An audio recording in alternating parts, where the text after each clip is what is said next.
Kahalaopuna, the daughter was lost, and the mother turned herself into this beautiful mist and covered her daughter's home in Manoa Valley. So bringing that poetry to life, beautiful voice of Ron Kuala'au and also Miss Radasha Ha'uhuli. Thank you guys, we love you all. Thank you for having us in your life today, blessing us with the privilege.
Miss Radasha Ha'uhuli, thank you again, everybody.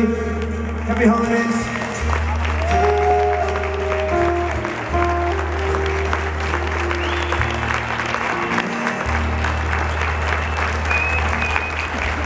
Honolulu, love you guys. Thank you so much. We don't play in Honolulu very often, so it really feels great. Thank you. God bless. Hapa, everybody. How about a nice round of applause for Hapa?